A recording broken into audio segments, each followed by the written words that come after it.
చాలా రోజుల నుంచి day in my life shoot చేద్దాం అనుకుంటున్నాను. బట్ వర్క్‌తో అస్సలు అవ్వట్లేదు. లాగ్ ఆఫ్ చేసేసి నెక్స్ట్ డే పనులు చేస్తాననేది మీకు చూపిస్తాను. ఒక మంచి రెసిపీ ట్రై చేయబోతున్నాను, మీకు కూడా చూపిస్తాను. సో టైం వచ్చేసి 5 అయింది. ఇన్స్ట్రక్టర్ అయితే వచ్చేసాడు. 6:30 అయింది. ఇప్పుడు క్విక్గా డిన్నర్ అయితే ప్రిపేర్ చేస్తాను. హాయ్ అందరికీ. సో చాలా రోజుల నుంచి day in my life shoot చేద్దాం అనుకుంటున్నాను. బట్ వర్క్తో అస్సలు అవ్వట్లేదు. స్టార్ట్ చేస్తున్నాను, అది అట్లానే మర్చిపోయేసి నా పని నేను చేసేసుకుంటున్నాను. సో ఇవాళ అయితే నా ఈవినింగ్ రొటీన్ ఏంటో చూపిద్దాం అనుకుంటున్నాను. ఇప్పుడు టైం వచ్చేసి 4 అవుతుంది. నాది సౌత్ ఆఫ్రికా కంపెనీకి వర్క్ చేస్తాను. అక్కడ ఆల్రెడీ 5 అవుతుంది. సో ఇప్పుడైతే ఇంకా లాగ్ ఆఫ్ చేసేసి నెక్స్ట్ డే పనులు చేస్తాననేది మీకు చూపిస్తాను. Stay tuned. సో నిన్న ల్యాప్టాప్ షట్ డౌన్ చేసి బయటకు వచ్చి చూసేసరికి అయాన్ షా రచ్చ చేశాడనమాట. షూ పాలిష్ తీసుకొని మొత్తం కార్పెట్ అంతా పూసేశాడు. సో ఇప్పుడు ఇదంతా క్లీనింగ్ అయితే ఉంది. ఫస్ట్ కార్పెట్ క్లీన్ చేసి తర్వాత హాల్ అంతా సర్దేసి అప్పుడు కిచెన్లోకి వెళ్తాను. ఎప్పుడు ఏదో ఒకటి చేస్తూనే ఉంటాడు. ఇంక మాకు అలవాటు అయిపోయిందనమాట. ఇవన్నీ ఇప్పుడు మాకు చాలా జూజుబీల్లాగా అనిపిస్తున్నాయి. సో కార్పెట్ క్లీనింగ్ లిక్విడ్ అయితే తీసుకున్నాను. దాన్ని ఫుల్గా వేసేసి దానికే ఒక బ్రష్ ఇస్తారు. దాంతో చాలా టైం అయితే పట్టింది. ఎప్పుడు ఇంతకంటే ఇంకా పెద్ద పెద్దవి చేశాడనమాట. ఒకసారి సేమ్ అదే స్పాట్లో 5 లీటర్స్ ఆయిల్ మొత్తం పోసేసాడు. ఎవ్రీడే ఏదో ఒకటి ఇట్లా చేస్తూనే ఉంటాడు. ఏదైనా చెయ్యకపోతే మాకు ఆశ్చర్యం అనమాట. సో ఫస్ట్ అయితే మళ్ళీ అది వదిలేస్తే వెంటనే క్లీన్ చేయకపోతే కార్పెట్కి ఎక్కువ స్టిక్ అయిపోతుందని ఫస్ట్ అయితే దాన్ని క్లీన్ చేశాను. అది క్లీన్ చేసేసి ఇక్కడ అడుగుతున్నాను అనమాట, ఏం చేసావు అని చెప్పేసి. ఏమీ తెలియనట్లు చూసారా ఎంత అమాయకమైన ఫేస్ పెట్టాడు. ఏం చేసావు? మళ్ళీ అసలు ఏం అనకూడదు, ఎంత కోపమో ఏమన్నంటే. సో చాలా టైం అయితే పట్టింది. ఒక 10 minutes అన్నా అట్లా కంటిన్యూస్గా రబ్ చేస్తే చాలా వరకు పోయింది. కానీ ఇంకా లైట్గా ఉంది. ఇంకా అదైతే పోవట్లేదు, ఎంత ట్రై చేస్తున్నాను కూడా.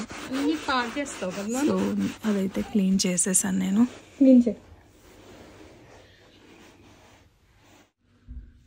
సో చాలాసేపు క్లీన్ చేశాను. మ్యాక్సిమం పోయింది. బట్ ఇదైతే ఇంకా పోవట్లేదు. కొన్ని డేస్ అయిన తర్వాత మా వాడు చేసే రచ్చకి కార్పెట్ అంతా మార్పిద్దాం అనుకుంటున్నాము. హిమాన్షి ఇప్పుడే స్కూల్ నుంచి వచ్చాడు. అదైతే క్లీన్ చేయడానికి ట్రై చేశాను. కొంతవరకు అయితే పోయింది. ఇప్పుడైతే ఫటాఫట్ డిష్ వాషర్ ఖాళీ చేసేసి సింక్లో ఉన్న గిన్నెలన్నీ పెట్టేసి తర్వాత డిన్నర్కి ఇవాళ ఒక మంచి రెసిపీ ట్రై చేయబోతున్నాను, మీకు కూడా చూపిస్తాను. సో డిన్నర్ అయితే ప్రిపేర్ చేసండి. ఇవాళ నాకు ఇవాళ 5కి డ్రైవింగ్ క్లాస్ కూడా ఉంది. సో ఎగ్జాక్ట్లీ ఇప్పుడు 4 అయింది. నాకు 1 hour టైం ఉంది. క్విక్గా ఈ పనులన్నీ చేసేసి ఇవాళ 1.5 hour క్లాస్ నుంచి వచ్చాక మళ్ళీ ఏం చేస్తానో చూపిస్తాను. ఇక్కడ ఫస్ట్ నేనైతే ఆల్రెడీ క్లీన్ అయిపోయిన డిష్ వాషర్ నుంచి అన్లోడ్ చేస్తున్నాను. అవన్నీ తీసేసి ఫటాఫట్ సర్దేసి తర్వాత సింక్లో ఉన్న డిషెస్ అయితే లోడ్ చేస్తాను. బట్ ఇప్పుడైతే ఆన్ చేయను. నైట్ ఇంకా రిమైనింగ్ డిషెస్ కూడా పెట్టేసి అప్పుడు ఆన్ చేస్తానన్నమాట. సో ఈ వీడియోలో నాకు ఒక టాపిక్ గురించి మాట్లాడాలని ఉంది. అదేంటంటే హౌస్ వైఫ్స్ అండ్ వర్కింగ్ ఉమెన్. హౌస్ వైఫ్స్గా ఉన్న, వర్కింగ్ ఉమెన్గా ఉన్న వాళ్ళు చేసే పనికి మనం రెస్పెక్ట్ ఇవ్వాలన్నమాట. ఫినాన్షియల్ ఇండిపెండెన్స్ అంటే కష్టపడి సంపాదించడం మాత్రమే కాదు, మన ఇండివిజువాలిటీని, మన వాల్యూని ప్రొటెక్ట్ చేసుకోవడం కూడా. సో హౌస్ వైఫ్ అయినా, జాబ్ చేస్తున్న ఉమెన్ అయినా 2 రోల్స్కి కూడా ఈక్వల్ సాక్రిఫైస్ చేయాల్సి ఉంటుంది, హార్డ్ వర్క్ ఉంటుంది. సో ఇంట్లో ఉండే లేడీస్ని చాలా ఈజీగా తను ఖాళీగానే ఉంటుంది, వర్క్ ఏం చెయ్యదు, ఇంట్లో ఖాళీయే అని మాత్రం అనొద్దు. సో వాళ్ళు లేకపోతే ఆ ఇల్లు అనేదే నడవదు. మార్నింగ్ లేచినప్పటి నుంచి నైట్ పడుకునే వరకు కంటిన్యూస్గా వాళ్ళు వర్క్ చేస్తూనే ఉంటారు.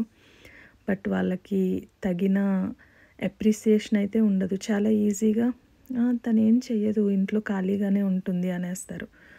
ప్లీజ్ అలా అనొద్దు.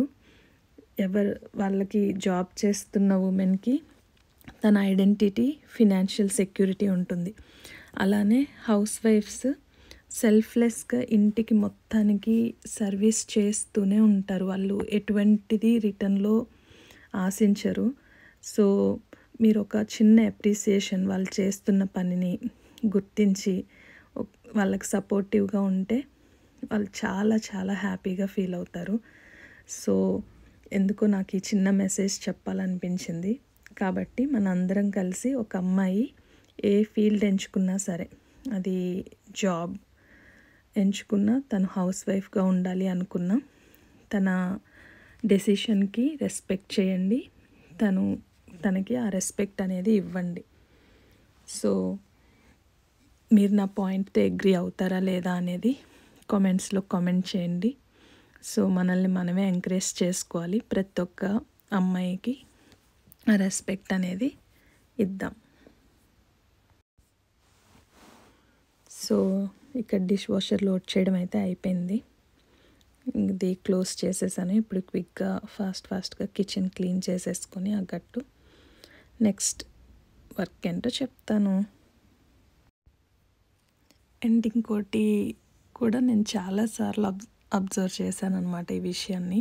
సో ఇది కూడా ఎందుకో మీతో షేర్ చేసుకోవాలనిపిస్తుంది. చాలామంది ఆడవాళ్ళు, ఎస్పెషల్లీ చిన్నపిల్లల మదర్స్, చిన్నపిల్లలకి ఫీడ్ చేయడానికి చాలా టైం పడుతుందన్నమాట. వాళ్ళు ఆల్రెడీ మార్నింగ్ నుంచి ఇంట్లో పనులన్నీ చేసుకొని చాలా ఎగ్జాస్ట్ అయిపోయి ఉంటారు. పిల్లలకి మధ్యాహ్నం 12కో 1కో అన్నం పెట్టడం స్టార్ట్ చేస్తారు. వాళ్ళు ఈజీగా 1.5 hours పట్టే పిల్లలు కూడా ఉంటారనమాట. అలాంటప్పుడు ఫస్టే చక్కగా మీరు ఫస్ట్ అన్నం తినేసి మీరు ఒక 5-10 minutesలో తింటారు. మీరు పొట్ట నిండి మీరు ప్లెజెంట్గా ఉంటే అప్పుడు పిల్లలకి ఎంతసేపు అయినా హ్యాపీగా తినిపించుకోవచ్చు కదా. కానీ అట్లా ముందే తినడానికి కూడా చాలామంది ఎలా ఆలోచిస్తారంటే, పిల్లలకి పెట్టకుండా మేము ఎలా తింటాము అలా ఆలోచిస్తారు. సో నాకు అది ఎందుకో సిల్లీగా అనిపిస్తుంది.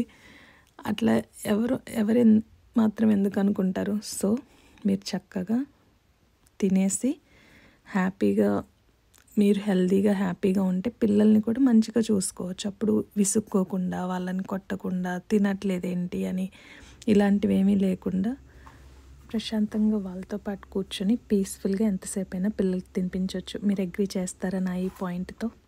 అక్కడ ఇంట్లో కార్పెట్ పాడు చేయడం అయిపోయింది. ఇప్పుడు గార్డెన్లోకి వచ్చాడు ఇక్కడ రచ్చ చేయడానికి. అయాంష్ అది నానది కదా లిక్విడ్, లోపల పెట్టేసిరా గరాజ్లో. వాటర్తో ఆడొద్దు, లోపలికి వచ్చేసి.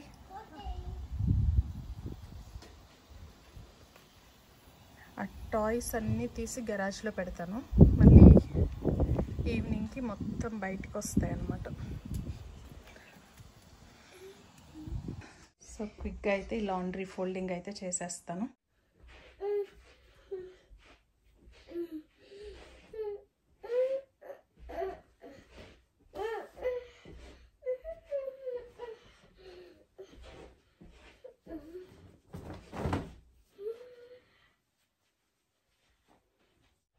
మళ్ళీ ఏం చేస్తున్నావు అయ్యా?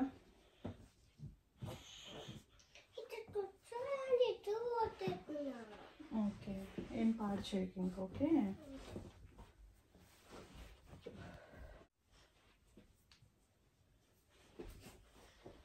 సో నేను ఈ బట్టలన్నీ మడితేసి మళ్ళీ మిమ్మల్ని కలుస్తాను.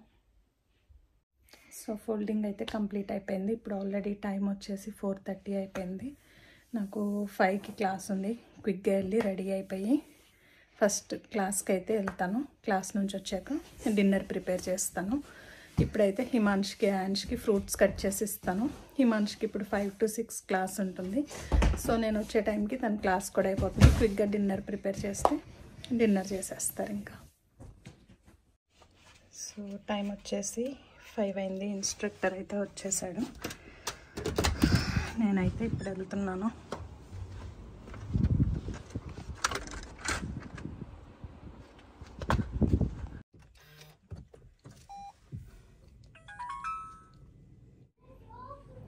సో నేనైతే నా డ్రైవింగ్ క్లాస్ ఫినిష్ చేసుకొని వచ్చాను. ఇప్పుడు టైం వచ్చేసి 6:30 అయింది. ఇప్పుడు క్విక్గా డిన్నర్ అయితే ప్రిపేర్ చేస్తాను. ఇవాళ అయితే నేను పెసరపప్పు ఆఫ్టర్నూనే నానబెట్టేశాను. సో పెసరపప్పు మిక్సీ వేసేసి దాంట్లో గోధుమ పిండి కలిపేసి చపాతీలాగా చేస్తాను. ఎలా చేస్తానో ప్రాసెస్ చూపిస్తాను. పప్పు అయితే మంచిగా నానిపోయింది. దీన్ని ఫస్ట్ గ్రైండ్ చేసేసుకుందాము. నేను ఇక్కడ పెసరపప్పులోకి అయితే ఫస్ట్ కొంచెం సాల్ట్ అండ్ జీలకర్ర యాడ్ చేశాను. అది యాడ్ చేసిన తర్వాత ఇందులోకి నేను ఇంకొన్ని వెజిటబుల్స్ అండ్ అల్లము ఇవి కూడా యాడ్ చేస్తాను. అవైతే అక్కడ పీల్ చేసుకొని అది రెడీ చేసుకుంటున్నాను. ఉల్లిపాయ తొక్క తీసేసి అల్లం కూడా తొక్క తీసి అవైతే క్లీన్ చేసుకోవడానికి రెడీగా పెట్టుకుంటున్నాను.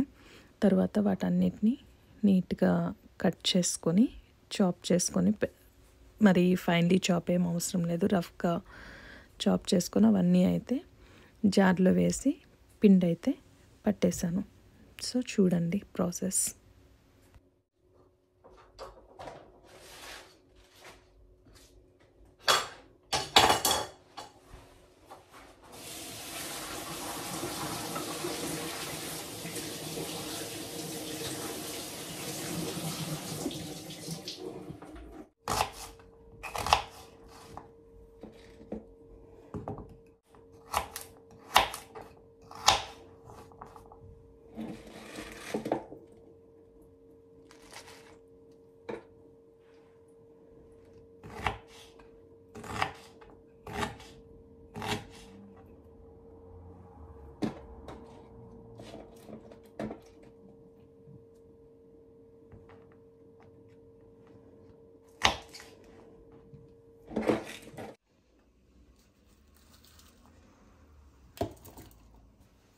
సో ఇక్కడ కటింగ్ అయితే అయిపోయింది. ఆ కట్ చేసినవన్నీ కూడా పెసరతో పాటు ఆ మిక్సీ జార్లో వేసేసి చాలా కొంచెం వాటర్ యాడ్ చేసి దాన్ని అయితే నేను గట్టి పేస్ట్ లాగా గ్రైండ్ చేసుకుంటున్నాను. అది గ్రైండ్ చేసిన తర్వాత మనకి ఇంకా వాటర్ ఏం పట్టదు. ఆ కన్సిస్టెన్సీలోనే మనము ఎంత గోధుమ పిండి కావాలంటే అంత గోధుమ పిండి యాడ్ చేసుకొని మనకి నార్మల్ చపాతీ పిండి ఎలా కలుపుకుంటామో అలా వచ్చేలాగా దీంట్లో గోధుమ పిండి యాడ్ చేసుకొని మనమైతే చపాతీ పిండిలాగా రెడీ చేసుకోవాలి.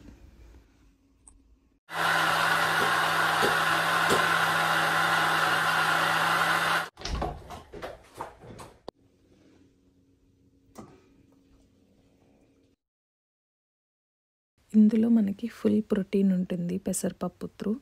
అండ్ ఆల్సో మనం క్యారెట్ యాడ్ చేసాము, పాలకూర యాడ్ చేసాము, ఫైబర్ ఉంటుంది. అండ్ అల్లం యాడ్ చేసాము. అల్లము డైజెషన్కి అల్లము జీలకర్ర చాలా బాగా పనిచేస్తాయి. అండ్ చిల్లీస్ కూడా యాడ్ చేసాం కాబట్టి పిల్లలకి ఇది ఓన్లీ ఇలానే తినేసేయచ్చు. దీనికి సపరేట్గా మళ్ళీ సైడ్ కర్రీ కానీ అట్లా ఏం అవసరం లేదు. చాలా బాగుంటుంది టేస్ట్ అయితే. ఇక్కడైతే నేను ఇప్పుడు గోధుమ పిండి యాడ్ చేశాను. కన్సిస్టెన్సీని బట్టి మీకు ఇంకా ఎక్కువ గోధుమ పిండి పడితే యాడ్ చేసుకుంటూ గట్టిగా చపాతీ పిండికి అయితే మనం ఎలా కలుపుకుంటామో అలా వచ్చేంత వరకు దాన్ని అయితే కలుపుకోండి.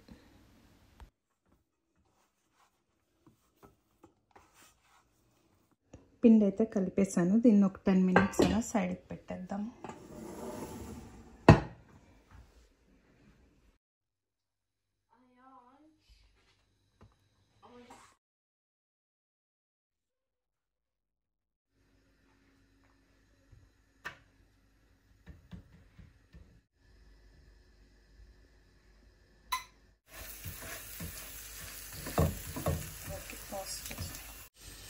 ఇక్కడ హిమాంష్ నేను ట్రై చేస్తాను అని చెప్పి వచ్చాడు కలవడానికి. సో తనైతే ట్రై చేస్తాను. ఇక్కడ నీకు కూడా ఇస్తాను బంగారు. ఇంకోటి కాలుస్తున్నాను. కాలుతుంది, కొంతసేపు ఆగి తిను. అన్ని చపాతీలు చేయడం అయితే అయిపోయింది. మేమైతే డిన్నర్ చేయడానికి రెడీ అయిపోయాము. మీరు కూడా డెఫినెట్గా ట్రై చేయండి, చాలా టేస్టీగా ఉంది. నేను రాకేష్ అయితే దాన్ని ఆవకాయతో తిన్నాము. పిల్లలకి కూడా బాగా నచ్చింది. వాళ్ళు ఏరి పక్కన పెట్టడానికి ఏమీ ఉండదు, చచ్చినట్లు అన్నీ తినేస్తారు. 8:10 అవుతుంది. మా అందరి డిన్నర్ అయితే అయిపోయింది. ఇంక ఇప్పుడు మేము తిన్నవి మళ్ళీ కిచెన్ ఒకసారి క్లీన్ చేసేసుకొని కొంతసేపు పిల్లలతో టైం స్పెండ్ చేసి వాళ్ళిద్దరు 9 కల్లా బెడ్కి వెళ్ళిపోతారు. ఎందుకంటే మార్నింగే స్కూల్స్ ఉంటాయి. హిమాంష్ 8కి, ఇద్దరు 8కి స్టార్ట్ అవుతారు.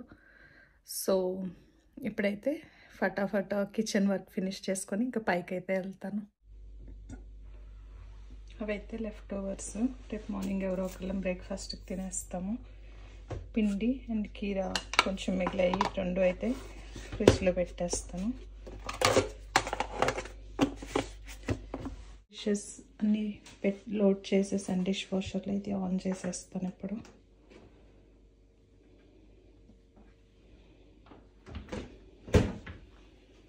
సో చట్టం తన పని తను చేసుకెళ్ళిపోయినట్లు ఇప్పుడు డిష్ వాషర్ దాని పని అది చేసేసుకుంటుంది. నేను క్విక్గా ఈ కొంచెం మెస్ అయితే క్లీన్ చేసేస్తాను.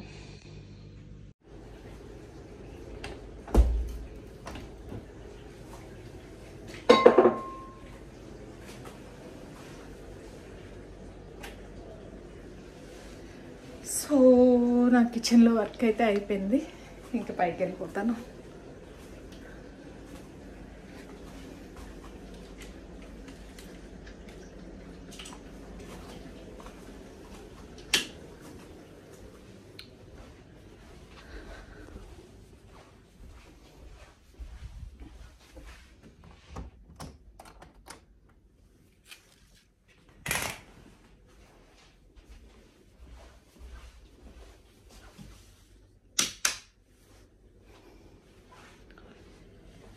హలో. సో హిమాంష్ HTML నేర్చుకోవడం స్టార్ట్ చేశాడు. So before going to bed everyday ½ an hour అది ప్రాక్టీస్ చేస్తాడు. ఇప్పుడైతే తను నేర్చుకుంటున్నాడు. యా, మోస్ట్లీ నా ఈవినింగ్స్ ఇలానే ఉంటాయి. వర్క్ అయిపోయిన దగ్గర నుంచి ఈ టైం వరకు బ్యాక్ టు బ్యాక్ కొంచెం హెక్టిక్గానే ఉంటుంది. ఇవాళ డ్రైవింగ్ క్లాస్ ఉండడం వల్ల ఇంకొంచెం బిజీగా అయిపోయింది, లేకపోతే మా డిన్నర్ 7కి అట్లా అయిపోతుంది. ఇవాళ నేను అటు వెళ్ళి రావడం వల్ల 8 అయింది. అయాన్ష్ అయితే నిద్రపోయాడు. హిమాంష్ వర్క్ చేసుకొని తను 9కి అయితే పడుకుంటాడు. ఇంక ఇప్పుడు నేను కొంచెం ఫ్రెష్ అప్ అయ్యి ఇలా నైట్స్ వీళ్ళిద్దరూ పడుకున్న తర్వాత నేను నా ఎడిటింగ్ వర్క్ అయితే చేసుకుంటాను. ఇప్పుడైతే ఈ వీడియోని ఎడిట్ చేసి as soon as possible upload చేయడానికి ట్రై చేస్తాను. వీడియోస్ మళ్ళీ డే ఇన్ మై లైఫ్స్ ఇట్లా చేయడానికి ట్రై చేస్తాను. సో మీకు ఎలా అనిపించిందో please to comment in the comments. మళ్ళీ నెక్స్ట్ వీడియో కలుసుకుందాం. అంతవరకు stay positive and be kind to everyone. Thanks for watching. Bye.